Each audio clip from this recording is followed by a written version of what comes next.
ऐसे व्यक्ति को तो भारत रत्न मिलना चाहिए।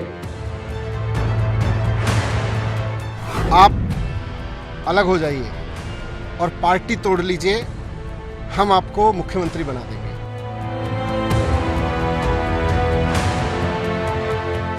मनीष जी ने बोला जो सिसोदिया लिखा हुआ है ना, ये महाराणा प्रताप के वंश से आया है शब्द।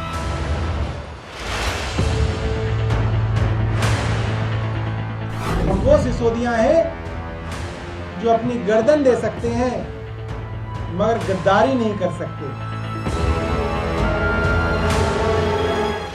महाराणा प्रताप शराब पिलाते थे लोगों को।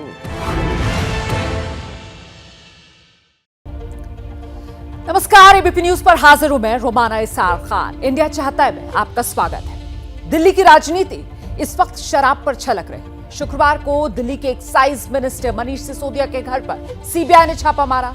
उस पर मची सियासी गहमा-गहमी में आज मनीष सिसोदिया ने खुद को महाराणा प्रताप का वंशज बताकर जाति काट खेल दिया है। तो इंडिया चाहता है आज मैं आपको दिखाऊंगी कि दिल्ली में शराब की लड़ाई क्यों और कैसे महाराणा प्रताप पर आई। आप ये भी देखेंगे कि बिहार में जंगल राज की झलक कैसे राजधानी पटना के एडीएम ने ही दिखा दी, जब वो उस शिक्षक को बुरी तरह लाठी से पीटने लगे जो सिर्फ अपने हक के लिए आवाज उठा रहा था। उस शिक्षक के हाथ में तिरंगा भी था, लेकिन एडीएम ने उसका भी लिहाज नहीं किया। और आप ये भी देखेंगे कि 2024 के लिए बीजेपी कैसे दक्षिण विजय में जुट गई और वहीं कांग्रेस की दौड़ अपने अध्यक्ष तक ही सिमटी हुई है। तो शुरुआत दिल्ली के उप मुख्यमंत्री मनीष सिसोदिया से करते हैं, जिन्होंने बीजेपी पर तोड़ने का आरोप लगाया और अपने बारे में कहा कि वो महाराणा प्रताप के वंशज हैं, इसीलिए झुकेंगे नहीं। तो हमारा आज का सवाल इसी से जुड़ा हुआ कि मनीष सिसोदिया सीबीआई जांच से बचने के लिए महाराणा प्रताप से अपना नाम जोड़ रहे हैं। आप एबीपी न्यूज के ट्विटर हैंडल @ABP न्यूज पर जाकर अपना जवाब जरूर दीजिएगा। आपका फाइनल जवाब मैं शो के आखिर में दिखाऊंगी। तो महाराणा प्रताप का नाम हिंदुस्तान का बच्चा बच्चा अपने महानायक के तौर पर लेता है। महाराणा प्रताप का संघर्ष स्वाभिमान और साहस का संघर्ष है। अब दिल्ली के उप मुख्यमंत्री मनीष सिसोदिया ने महाराणा प्रताप से अपनी जाति और वंश को जोड़ दिया है। आखिर इसके पीछे की राजनीति क्या है, इसको समझने के लिए देखिए एक्सक्लूसिव रिपोर्ट।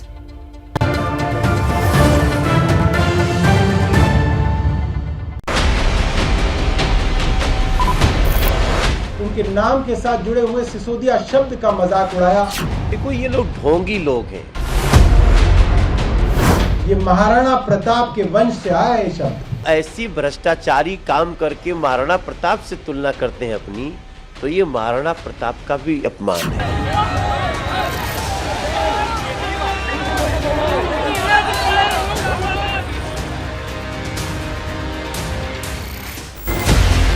दिल्ली में बीजेपी और आप के बीच शराब की लड़ाई थी, वो अब महाराणा प्रताप पर आ गई है। मनीष सिसोदिया दिल्ली के उप मुख्यमंत्री हैं, शिक्षा मंत्री हैं, वित्त मंत्री हैं, श्रम मंत्री हैं, आबकारी मंत्री हैं। मुख्यमंत्री अरविंद केजरीवाल के बाद आम आदमी पार्टी में सबसे ताकतवर नेता हैं। लेकिन जब शराब नीति को लेकर सीबीआई जांच की फांस गर्दन पर पड़ी तो जाति कार्ड खेलने लगे। मनीष सिसोदिया ही नहीं, समूची आपको लगा कि अरे हाँ, मनीष भी सिसोदिया हैं, महाराणा प्रताप भी सिसोदिया थे, तो क्यों नहीं महाराणा प्रताप की आन बान शान को अपनी ढाल बना लिया जाए। साथ आ जाओ तो जैसे सबकी ईडी सीबीआई खत्म, तुम्हारी भी ईडी सीबीआई खत्म हो जाएगी। मनीष सिसोदिया ने साफ कह दिया, हम महाराणा प्रताप के वंशज हैं, ऐसे टूटने और भागने वाले नहीं है। तुम्हें जितने मुकदमे करने हैं कर लो, फांसी पे लटकाना है लटका देना। हम महाराणा प्रताप के राजपूत वंशज हैं, सर कटा देंगे मगर देश के दुश्मनों के साथ दोस्ती नहीं करेंगे। महाराणा प्रताप वाली बात कैसे सामने आई, इसकी क्रोनोलॉजी समझिए। आप सांसद संजय सिंह ने ट्वीट किया कि अनुराग ठाकुर जी कम से कम सिसोदिया वंश का इतिहास तो पढ़ लेते। मनीष सिसोदिया से लड़ाई लड़ो, उनका नाम बदलने की हैसियत किसी में नहीं है। सिसोदिया महाराणा प्रताप जी के वंशज हैं, आगे से सोच समझकर बोलना। क्या पता संजय सिंह ने हौसला दिया तो मनीष सिसोदिया के अंदर का जाति भाव जग गया। बीजेपी पर हमला करने के सिलसिले में उनका ये ट्वीट आया, मेरे पास भाजपा का संदेश आया है, आप तोड़कर भाजपा में आ जाओ। सारे सीबीआई ईडी के केस बंद करवा देंगे। मेरा भाजपा को जवाब, मैं महाराणा प्रताप का वंशज हूँ, राजपूत हूँ, सर कटा लूंगा, लेकिन भ्रष्टाचारियों, षड्यंत्रकारियों के सामने झुकूंगा नहीं। मेरे खिलाफ सारे केस झूठे हैं, जो करना है कर लो। बस फिर तो प्रताप की गूंज सुनाई पड़ने लगी, जब आम आदमी पार्टी के एक के बाद एक तमाम नेता ये बताने में जुटे रहे कि उनके उप मुख्यमंत्री कोई मामूली शख्स नहीं है, बल्कि 425 साल बाद महाराणा प्रताप की आत्मा के ट्रस्टी हैं, तो बीजेपी भी मैदान में उतर गई। बीजेपी बोली कि बेचते हैं शराब और बनते हैं महाराणा प्रताप। अगर वो ऐसी भ्रष्टाचारी काम करके महाराणा प्रताप से तुलना करते हैं अपनी, तो ये महाराणा प्रताप का भी अपमान है। महाराणा प्रताप शराब पिलाते थे लोगों को। महाराणा प्रताप ने अपनी धरती के लिए सर्वस्व कुर्बान कर दिया। आप क्या कर रहे हैं? आप गली गली शराब बेच रहे हैं। ये सारा खेल दिल्ली में शराब नीति पर सीबीआई जांच से उभरा है, जिसने दिल्ली की राजनीति में भूचाल ला दिया है। सीबीआई की एफआईआर में सिसोदिया समेत 15 लोगों का नाम है। इनमें मनीष सिसोदिया का नाम पहले नंबर पर है, यानी मनीष को आरोपी नंबर 1 बनाया गया है। सिसोदिया समेत सभी आरोपियों पर प्रिवेंशन ऑफ करप्शन एक्ट के तहत धारा 7 लगाई गई है। इस धारा में दोषी पाए जाने पर कम से कम 3 साल और अधिकतम 7 साल की जेल और जुर्माना हो सकता है। इसके अलावा सिसोदिया के खिलाफ आपराधिक साजिश के आरोप में आईपीसी की धारा 120 भी लगाई गई है। इसके तहत 6 महीने जेल या जुर्माना दोनों का प्रावधान है। सिसोदिया पर कागजों में हेराफेरी के आरोप में आईपीसी की धारा 477A लगाई गई है। इस धारा के तहत 7 साल की जेल या जुर्माना दोनों एक साथ लगने का प्रावधान है। अब आप समझ सकते हैं कि मनीष सिसोदिया की तिलमिलाहट क्यों है। आखिर जेल जाने का खतरा जो है। सीबीआई, ईडी जितने भी आपके खिलाफ मुकदमे दर्ज किए जा रहे हैं, बड़े बड़े केस बनाए जा रहे हैं सो कॉल्ड, इन सबको वापस ले लेंगे। आप अलग हो जाइए और पार्टी तोड़ लीजिए, हम आपको मुख्यमंत्री बना देंगे। मनीष सिसोदिया अपनी कट्टर ईमानदारी वाली छवि बना रहे हैं। यही छवि दिल्ली के मुख्यमंत्री अरविंद केजरीवाल भी बनाते हैं। इतना ही काफी नहीं था कि मनीष सिसोदिया अपने कुल गोत्र को भी सियासी जंग में घसीट लाए और उसे महाराणा प्रताप की प्रतिष्ठा पर लापटका। अब पूरी आप महाराणा प्रताप का जाप कर रही है कि आम आदमी पार्टी एक कट्टर ईमानदार पार्टी है। मनीष सिसोदिया जी ने सीधा जवाब दिया भारतीय जनता पार्टी वालों को कि मैं कट्टर ईमानदार हूं, मैं भारतीय जनता पार्टी जैसी भ्रष्ट पार्टी में जाने का सोच भी नहीं सकता। जिस महाराणा प्रताप के नाम पर दिल्ली में शराब पर बिगड़े खेल को बनाने की कोशिश हो रही है, भारतीय इतिहास के उस महापुरुष के बारे में जान लीजिए। महाराणा प्रताप का जन्म 9 मई 1640 को मेवाड़ राज परिवार के सिसोदिया राजवंश में हुआ था, जिस दौर में सारे राजा महाराजा मुगल शासकों की अधीनता स्वीकार कर रहे थे। महाराणा प्रताप ने अकबर के सामने झुकने से इनकार कर दिया। हल्दी घाटी में उन्होंने अकबर के खिलाफ निर्णायक युद्ध लड़ा। अपनी वीरता, साहस और आत्मसम्मान के लिए उन्हें आज भी याद किया जाता है। लेकिन सिसोदिया से सिसोदिया का मिलान करके मनीष सिसोदिया महाराणा प्रताप के नाम की ढाल का इस्तेमाल करने लगे। अब बीजेपी इस पर पलटवार कर रही है। बीजेपी के नेता कपिल मिश्रा, जो कभी केजरीवाल और सिसोदिया के साथ आप में रहे थे, उन्होंने ट्वीट किया, जिंदगी भर औरंगजेब की इबादत की और चोरी और रिश्वतखोरी में जेल जाने का समय आया तो महाराणा प्रताप याद आ गए। केस माफ कराने और बीजेपी में आने के लिए आपने कितने पापड़ बेले हैं, ये मीडिया और पॉलिटिकल सर्कल में सबको पता है। पकड़े जाने पर हर भ्रष्ट, चोर, रिश्वतखोर ऐसे ही बिलबिलाता है। महाराणा प्रताप का नाम हर हिंदुस्तानी बड़े अदब के साथ लेता है, उनके साहस को सलामी देता है। लेकिन बदनसीबी देखिए कि शराब पर मचे विवाद में महाराणा प्रताप का नाम लिया जा रहा है। तो अब तक आप जान गए कि महाराणा प्रताप सिसोदिया वंश से थे।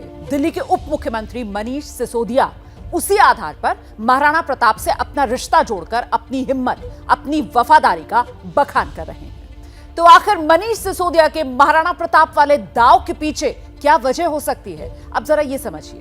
पहली, शराब नीति पर सीबीआई छापे और एफआईआर के बीच सिसोदिया ये बताना चाहते हैं कि वो हिम्मती हैं, उनको कोई तोड़ नहीं सकता। दूसरी, महाराणा प्रताप के जरिए वो अपने राजपूत होने की भी चर्चा करते हैं, यानी गुजरात से लेकर दूसरे राज्यों में जो राजपूत वोट हैं उनकी लामबंदी की कोशिश भी एक वजह हो सकती है। तीसरी, मनीष सिसोदिया की एक कोशिश शराब पर मचे विवाद के बीच लोगों की सहानुभूति बटोरना भी हो सकती है। और इन सब के बीच क्या वो महाराणा प्रताप के प्रतापी नाम के पीछे भ्रष्टाचार के उन आरोपों से छुपना चाहते हैं जो दिल्ली की नई शराब नीति के जरिए उनका पीछा कर रहे हैं?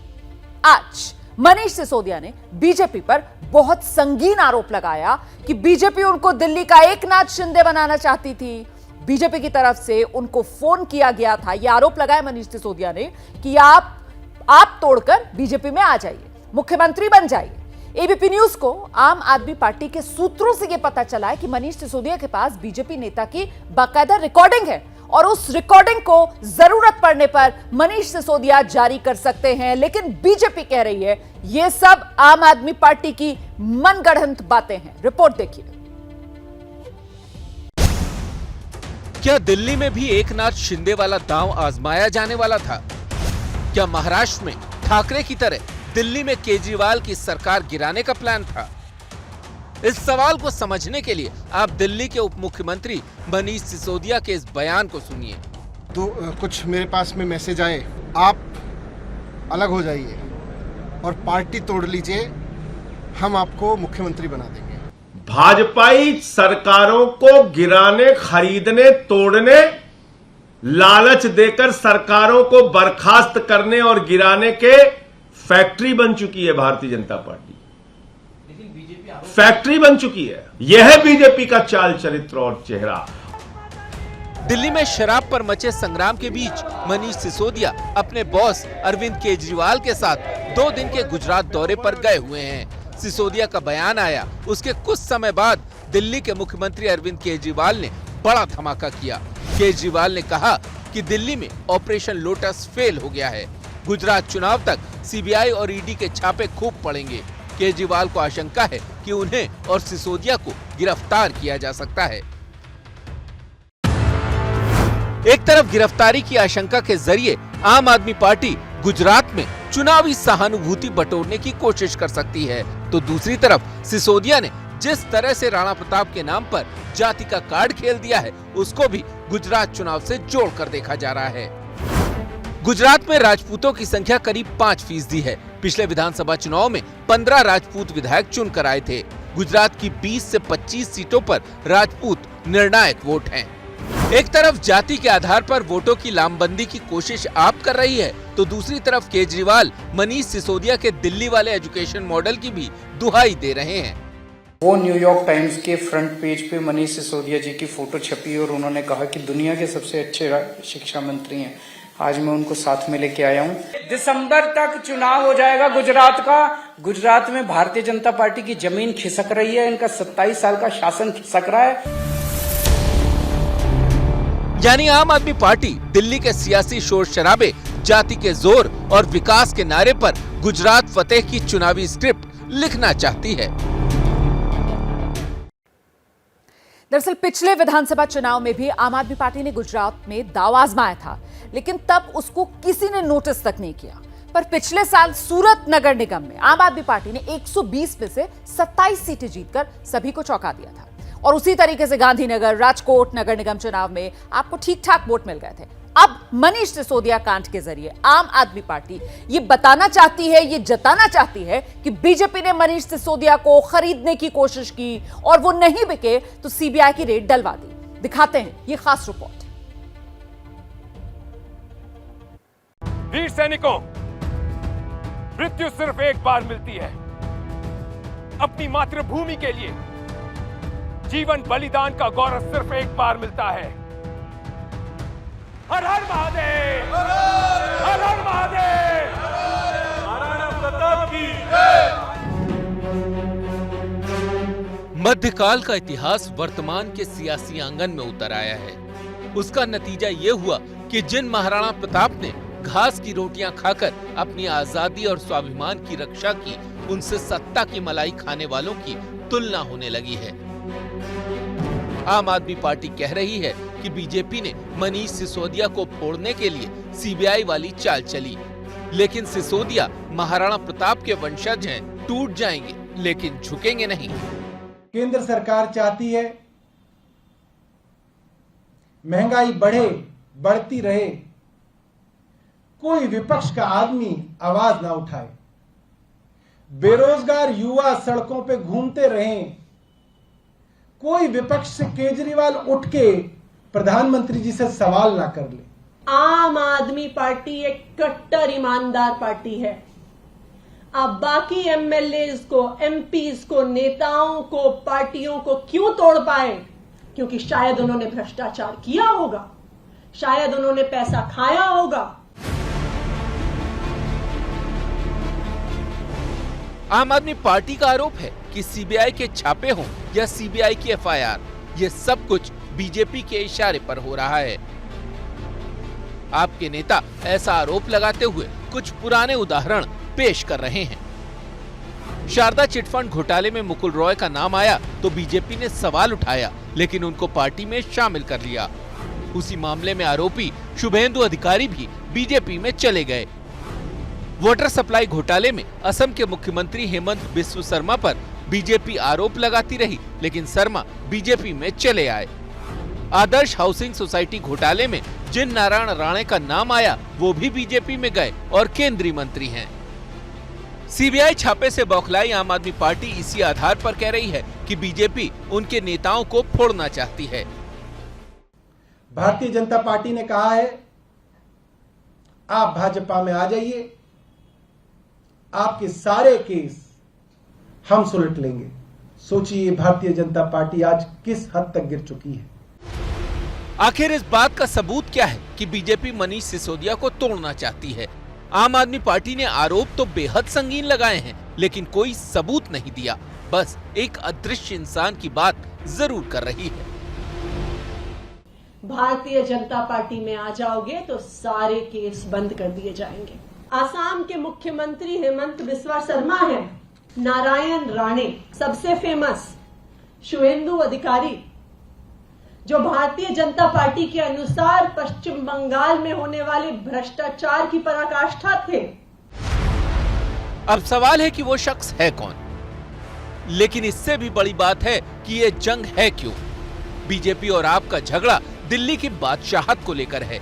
चाहे 2013 का विधानसभा चुनाव रहा हो या 2015 का या फिर 2020 का, किसी भी चुनाव में बीजेपी को सत्ता नसीब नहीं हुई।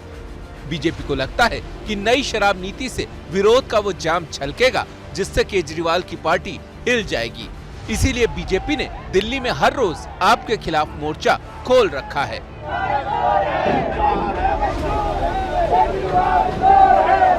इस विरोध प्रदर्शन के बीच मनीष सिसोदिया के दावे का बीजेपी ने जोरदार खंडन किया है कि वो सिसोदिया को पार्टी में शामिल करना चाहती है। कहने लगे कि मेरे पास एक संदेश आया है भाजपा का। मैं इतना ही कहूंगा, जिनकी नीयत खोटी है, सोच छोटी है, उनको कोई क्या तोड़ेगा? आपका अहंकार तो दिल्ली की जनता तोड़ रही है। इस बीच कांग्रेस जरूर दूर से तमाशा देख रही है, केजरीवाल को कोसते हुए, बीजेपी को घेरते हुए। और आइए बिहार लेकर चलते हैं आपको। पिछले चुनाव में आरजेडी नेता तेजस्वी यादव ने 10 लाख नौकरियों का वादा किया था, वो भी पहली कैबिनेट बैठक में। अब सत्ता में आ गए हैं। नीतीश कुमार ने बाकायदा 15 अगस्त को इसका ऐलान किया, लेकिन एक हफ्ते बाद नौकरी मांगने पटना पहुंचे अस्थायी शिक्षकों का स्वागत राजधानी पटना में लाठियों से किया गया। और लाठी कौन चला रहा था? पटना के एडीएम साहब, वो भी तब जब नौकरी मांगने वाले के हाथ में तिरंगा था।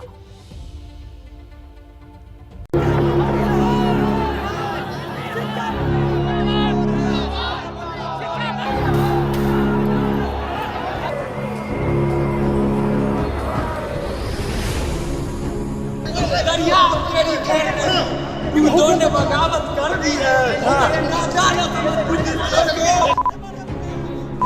हाथ में तिरंगा, जुबां पर बागी बोल, और तभी पुलिस वाले ने पकड़े इसके बाल।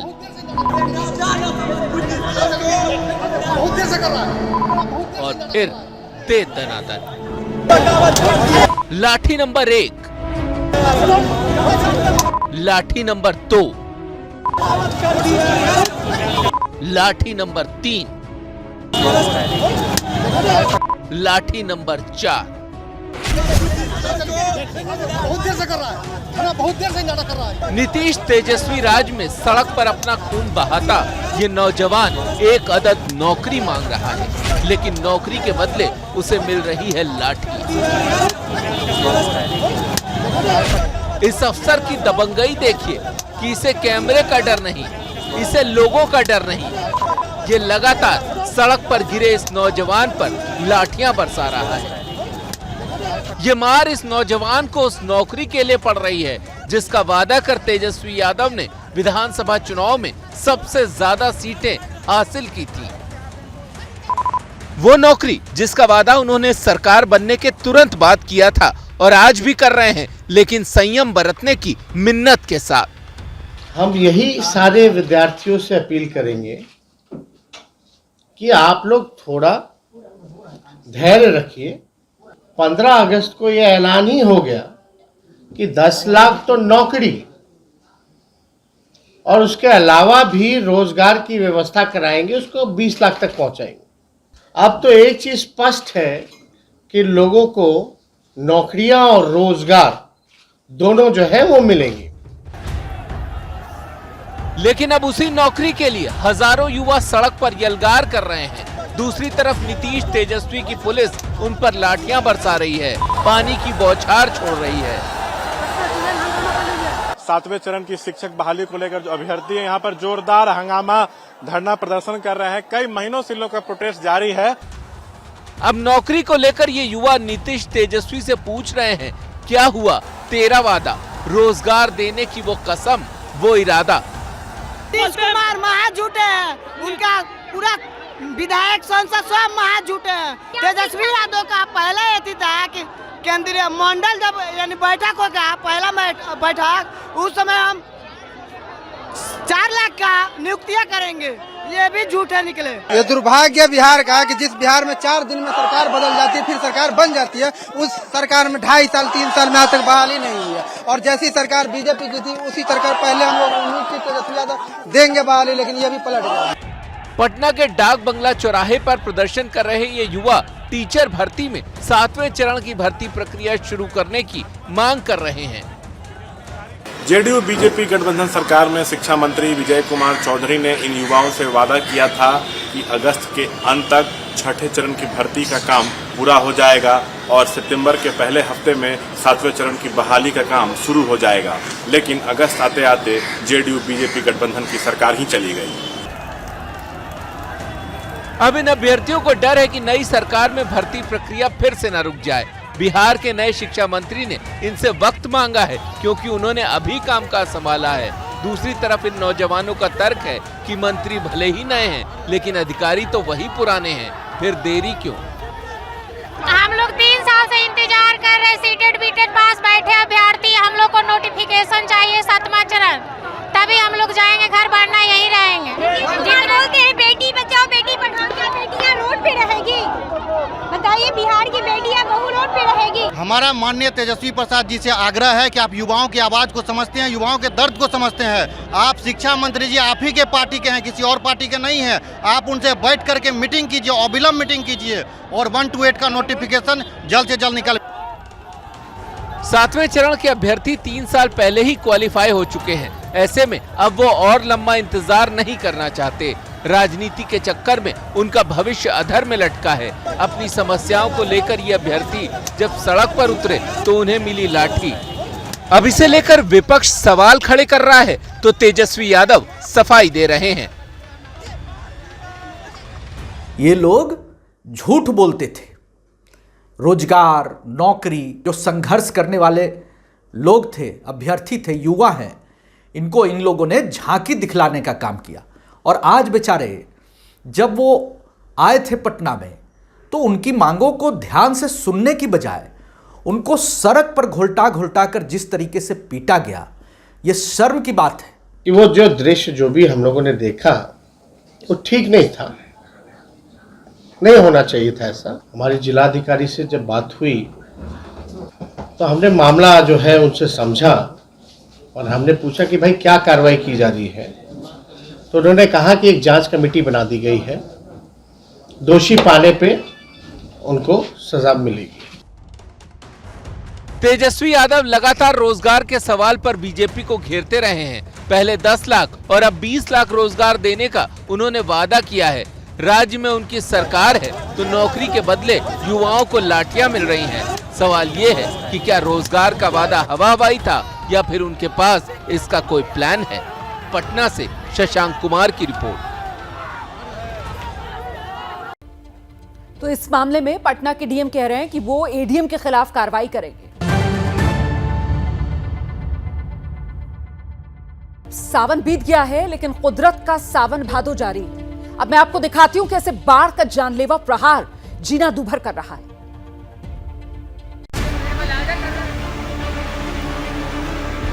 ये लहरों से जिंदगी की जंग है। वो जिंदगी जो एक टहनी पर टिकी है और उसे अपने आगोश में लेने को बेताब ये लहरें पूरी ताकत के साथ जोर लगा रही हैं। इस शख्स ने खुद को बचाने की बहुत कोशिश की लेकिन लहरें इसे बहा ले गईं।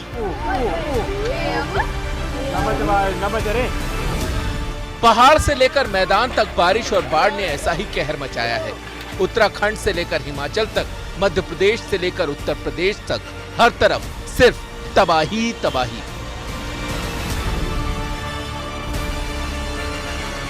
शिमला की ये तस्वीर देखिए। चंद सेकंड पहले लोग यहाँ पेट्रोल भरा रहे थे लेकिन अचानक लैंडस्लाइड हुई और पत्थर की चोट से पेट्रोल पंप तहस नहस हो गया। मध्य प्रदेश के नर्मदापुरम में तो पिछले कई दिनों से त्राहिमाम है। ऐसी तस्वीर आपने शायद ही पहले कभी देखी हो। भोपाल नागपुर हाईवे की ये तस्वीर देखिए। पुल के निर्माण का काम चल रहा है तो नीचे से गुजरने के लिए डायवर्जन बनाया गया। ये डायवर्जन पानी में डूब गया है। लहरों की रफ्तार इतनी तेज है कि इसकी जद में कोई आया तो समझो काम तमाम।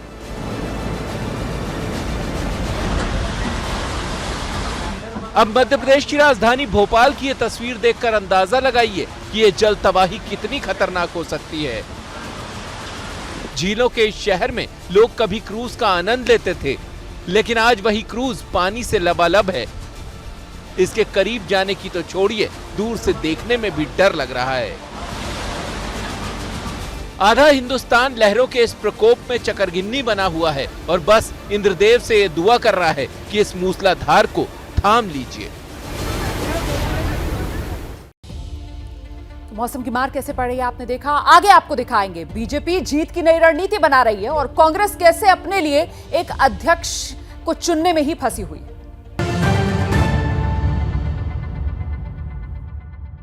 अब बात होगी देश की दो सबसे बड़े राजनीतिक दलों की। कांग्रेस जो अपने लिए एक अदद अध्यक्ष को तरस गई है और अब खबर आ रही है कि जल्दी ही उसको नया नेता मिल जाएगा।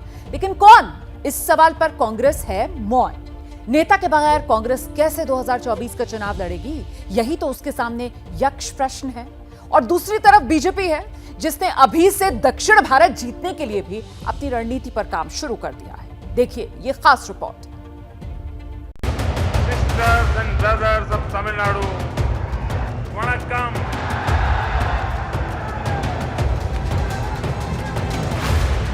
भारत माता की।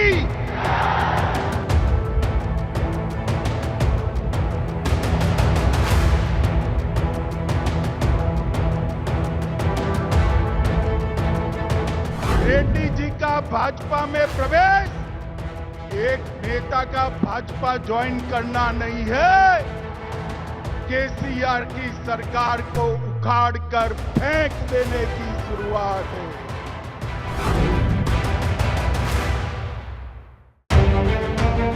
उत्तर प्रदेश, उत्तराखंड, मध्य प्रदेश, महाराष्ट्र, गुजरात, राजस्थान, हरियाणा, हिमाचल प्रदेश, झारखंड, छत्तीसगढ़, बिहार, झारखंड, नॉर्थ ईस्ट के राज्य, पश्चिम बंगाल, ओडिशा, ये वो इलाके हैं जहां बीजेपी या तो सत्ता में है या फिर सबसे बड़ी चैलेंजर। पूरा उत्तर भारत एक तरीके से उसके कंट्रोल में है। लेकिन बीजेपी अब यहीं पर रुकना नहीं चाहती। अब वो जिस मिशन में लगी है वो है मिशन दक्षिण भारत। वो इलाके जहां बीजेपी का प्रभाव उत्तर भारत की तरह नहीं है। दक्षिण भारत के किले का दरवाजा तो उसने कर्नाटक से खोल लिया, लेकिन तेलंगाना, आंध्र प्रदेश, तमिलनाडु, केरल, पुदुचेरी में अब वो जीत का छक्का लगाने को बेताब है। इसी मिशन में लगे हैं बीजेपी के चाणक्य अमित शाह। बीजेपी का पहला टारगेट है तेलंगाना। तेलंगाना यानी के चंद्रशेखर रेड्डी का गढ़, जिसे ढहाने के लिए बीजेपी पूरा दम लगा रही है। इस विधानसभा में उपचुनाव रेड्डी जी को जिता दो, मैं गारंटी देता हूं केसीआर की भ्रष्टाचारी सरकार यूं चली जाएगी। अपने दौरे में अमित शाह ने तेलुगु के मशहूर अभिनेता जूनियर एनटीआर से भी मुलाकात की। जूनियर एनटीआर तेलुगु देशम पार्टी के संस्थापक एनटी रामाराव के पौत्र हैं। इस मुलाकात की तस्वीरें खुद गृह मंत्री ने ट्विटर पर पोस्ट की और लिखा, तेलुगु सिनेमा के हीरे जूनियर एनटीआर। हालांकि इसे औपचारिक मुलाकात बताया जा रहा है, लेकिन इसके बड़े राजनीतिक मायने हैं। जूनियर एनटीआर ने 2009 में आखिरी बार टीडीपी के लिए प्रचार किया था। 2009 के बाद वो राजनीति से दूर हो गए हैं। कहा जा रहा है कि वक्त आने पर बीजेपी उनकी सेवाएं ले सकती है। जूनियर एनटीआर के जरिए तेलंगाना के आंध्र मूल के वोटरों को अपने पाले में लाने की कवायद है। ये सारी कवायद इसलिए है क्योंकि बीजेपी हाईकमान को लगता है कि दक्षिण भारत में बीजेपी के लिए अपार संभावनाएं हैं। कर्नाटक के बाद सबसे ज्यादा उम्मीद उसे तेलंगाना से है, जहां अगले साल विधानसभा चुनाव हैं। पश्चिम बंगाल की तर्ज पर अब बीजेपी यहां अटैकिंग मोड में है। यही वजह है कि बीजेपी ने पिछले महीने हुई राष्ट्रीय कार्यकारिणी की बैठक भी हैदराबाद में की, जिसमें खुद पीएम मोदी ने हिस्सा लिया। मैं आपको विश्वास दिलाता हूं कि जब तेलंगाना में भाजपा की डबल इंजन सरकार बनेगी तो तेलंगाना के शहर, तेलंगाना के हर गांव विकास के लिए यहां और तेजी से काम होगा। हैदराबाद निकाय चुनाव में भी बीजेपी ने पूरी ताकत झोंकी थी, जिसके नतीजे भी उसे मिले थे। कुल मिलाकर बीजेपी तेलंगाना में केसीआर के मुकाबले प्रमुख विपक्ष के रूप में खुद को खड़ा करने में लगी है। दरअसल बीजेपी की ये बेताबी इसलिए है क्योंकि दक्षिण के राज्यों में उसकी पकड़ बेहद कमजोर है। उसे काऊ बेल्ट वाली पार्टी माना जाता है। दक्षिण भारत में कुल 130 लोकसभा सीट हैं, जिसमें बीजेपी के पास महज 29 सीट हैं। केरल, आंध्र प्रदेश, तमिलनाडु और पुदुचेरी में बीजेपी का एक भी सांसद नहीं है। आंध्र और केरल में तो उसका एक विधायक तक नहीं है। भारत माता की, भारत माता की। दक्षिण के इन राज्यों में ज्यादातर रीजनल पार्टियों की सरकार है और अब बीजेपी इन्हें घेरने के प्लान के अलावा खुद को मजबूत करने में लगी है। राज्य में स्थानीय नेतृत्व खड़ा करने पर जोर, क्षेत्रीय दलों को लोकल मुद्दों पर घेरना, मुस्लिम ओबीसी वर्ग को साथ लाने की जुगत। हाल ही में राज्यसभा चुनावों के लिए मनोनीत सांसदों में से 4 दक्षिण भारत से आते हैं। भारतीय जनता पार्टी की इस आक्रामक रणनीति के पीछे उसकी योजना पार्टी की छवि एक राष्ट्रव्यापी पार्टी के रूप में स्थापित करने की है। सूत्रों की माने तो अगर 2024 के चुनाव में उत्तर भारत में पार्टी का परफॉर्मेंस सही नहीं होता या उसकी सीटें कम आती हैं, तो ऐसे में उसकी भरपाई दक्षिण के राज्यों से हो, ऐसी पार्टी की मंशा है। एक तरफ बीजेपी अपने विस्तार की ओर बढ़ रही है, तो दूसरी तरफ देश की सबसे पुरानी पार्टी अंदर की मुश्किलों से बाहर नहीं आ पा रही। कांग्रेस को अभी भी एक अदद पूर्णकालिक अध्यक्ष की तलाश है। जो कौन होगा ये अब तक तय नहीं है। क्या वो राहुल गांधी होंगे? क्या वो प्रियंका गांधी होंगी, जिन्हें कांग्रेस ने तेलंगाना का प्रभार भी दे दिया है? या फिर कांग्रेस का नया अध्यक्ष गांधी परिवार से बाहर का होगा? कांग्रेस ने अध्यक्ष चुनाव के लिए 20 सितंबर की तारीख तय की थी। बहुत जल्द सीडब्ल्यूसी की बैठक में चुनाव का शेड्यूल और तारीख फाइनल हो सकती है, लेकिन कांग्रेस नेता अब भी राहुल को मनाने में लगे हैं। वो राहुल जिन्होंने 2019 में हार के बाद अध्यक्ष का पद छोड़ दिया था।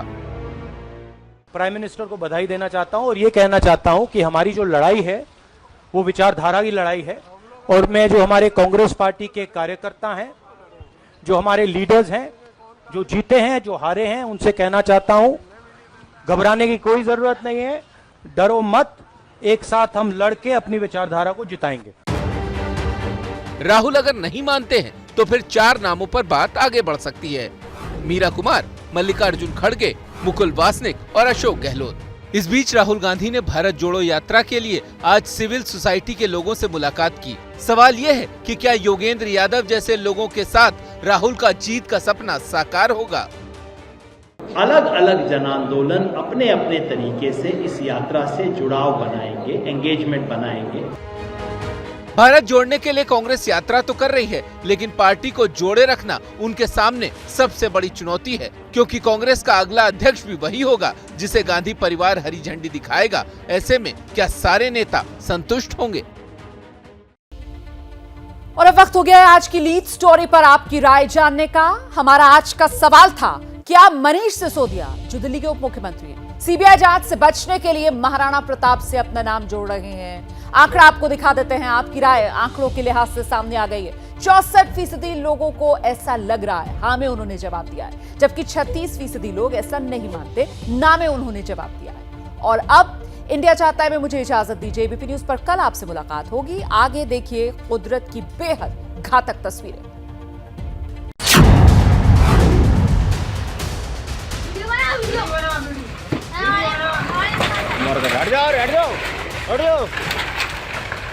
मध्य प्रदेश के विदिशा जिले में इसी तरह लोगों के आशियाने टूट रहे हैं।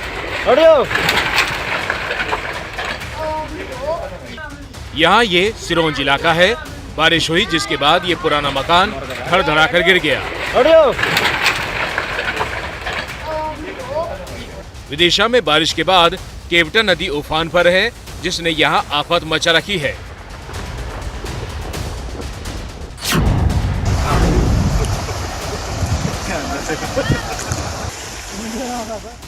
मध्य प्रदेश के सतना में ये लोग डूबे रास्ते को पार करने की कोशिश कर रहे हैं। ये ऐसी गलती है जो नहीं करनी चाहिए, लेकिन बाढ़ ने मजबूर और लाचार बना दिया है। बाइक को लेकर इन लोगों ने इसी तरह रास्ता पार किया।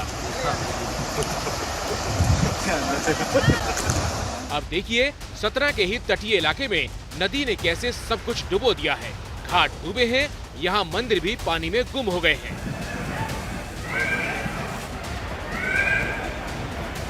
मध्य प्रदेश में चित्रकूट की मंदाकिनी नदी में बाढ़ आई है, जिससे दिक्कत बढ़ गई है।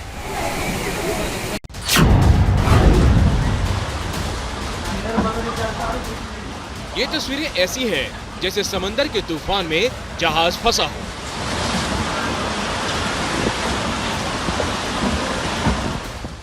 ये है एमपी में भोपाल की पहचान बड़ा तालाब, और यहाँ जब मौसम बिगड़ा तो तालाब समंदर की तरह उछाल मारने लगा।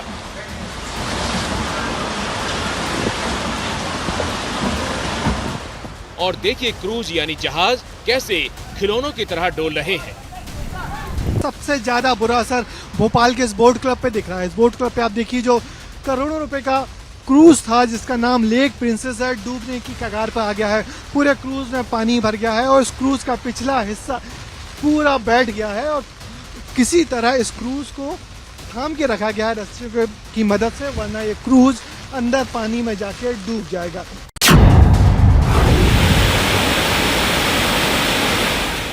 बांध से गिरते इस पानी को देखिए।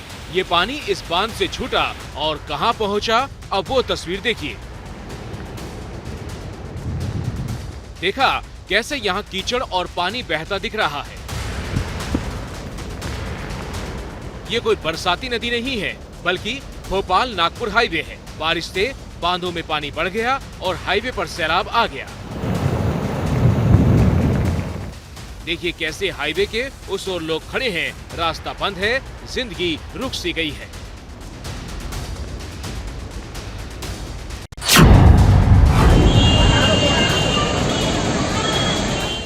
अब देखिए मध्य प्रदेश के मंडला की ये तस्वीर। नर्मदा नदी में बाढ़ ने उछाल मारा तो पुल का ये हाल हो गया। लगता है जैसे बस ये पानी इस पुल को बहा ले जाने वाला है। नर्मदा में दर्शन पूजन के लिए बने घाट इस वक्त पानी में डूब चुके हैं। पुल के सटे मंदिरों में पानी घुस गया है। बड़े पुल के नीचे एक छोटा पुल भी था जो पानी में अब गुम हो चुका है।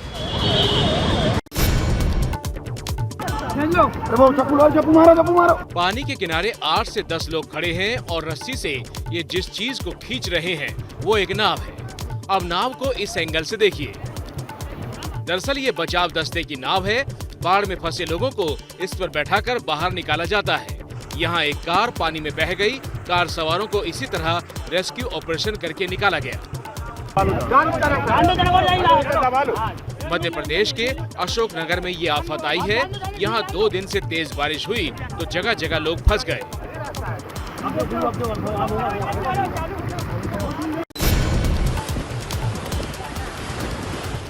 एमपी के जबलपुर में 2 दिन के अंदर इतनी बारिश हुई कि देखिए यहाँ बरगी बांध का पानी कैसे बेकाबू हो गया। पानी निकला और घाटों को डुबो दिया। घाट पर बने मंदिरों की अब सिर्फ धर्म ध्वजा दिखाई दे रही है। प्रशासन अब अनाउंस कर लोगों को डूबे रास्तों से दूर रहने के लिए सतर्क कर रहा है। पानी का बहाव बहुत तेज हो रहा है, आप लोग कृपा करके हम लोग का सहयोग करिए।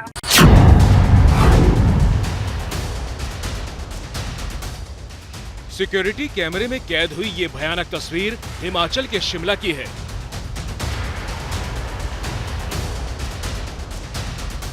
फिर देखिए यहाँ कैसे पेट्रोल पंप पर अचानक पहाड़ टूट पड़ा।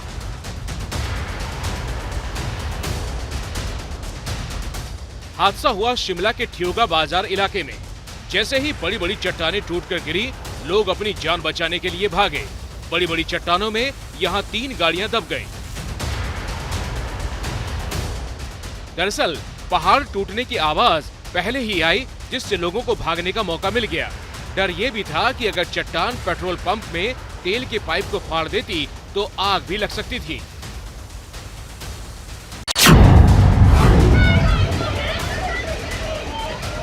जब पहाड़ों पर पुल बह जाते हैं तो जिंदगी तले इसी तरह मौत बहने लगती है।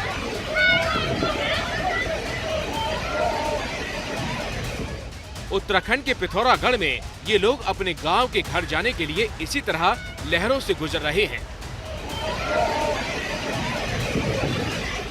धार ऐसी है कि एक कदम गलत पड़े तो मौत की हद में उतर जाए। नामिक इलाके के बिलजू गांव में रहने वाले लोग पुल